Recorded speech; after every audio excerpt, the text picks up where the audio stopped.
mouvement Yerawolo debout sur les remparts. Objectif, remercier les autorités de la transition pour la décision de départ sans délai de l'aménagement. Mohamed Kentao, Oumar Traori. Quelques jours après la demande du gouvernement réclamant le retrait de l'aménagement du Mali, Yerawolo, debout sur les remparts, s'est mobilisé pour soutenir cette décision des autorités de la transition. Et c'est à travers un meeting à la Bourse du Travail que les responsables du mouvement ont tenu des propos hostiles à la mission onusienne.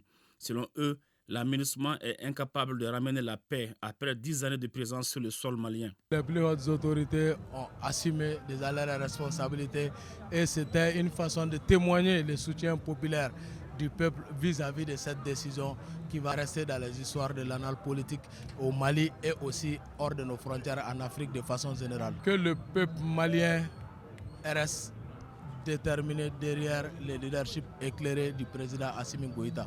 Ce qu'il vient de faire, c'est un sacrifice ultime. D'autres mouvements et groupements comme le M5-RFP, les Sauveurs de la Patrie, Assimi Kanoubarao et Dana Ambassago étaient aux côtés de Yerawolo debout sur les remparts. On notait également la présence à ces meetings des panafricanistes venus du Sénégal, du Burkina Faso, de la Côte d'Ivoire, du Cameroun, du Cap-Vert et des Antilles. À la tête de cette délégation, l'activiste franco-béninois Kémy Séba, pour qui le Mali est la capitale de la résistance africaine en ce XXIe siècle. Minusma Dougouma. Je veux que vous vous rappeliez que nous sommes plus proches de la ligne d'arrivée que du point de départ. Il faut tenir. La seule chose qui pourra faire qu'ils ne pourront pas nous battre, c'est notre unité. La seule chose qui pourra faire qu'ils ne pourront pas nous diviser, c'est notre capacité à nous écouter. Nous devons taire nos égos. Nous devons prôner la solidarité. Nous devons prôner la fraternité. Le centre de gravité du monde aujourd'hui se trouve au Mali.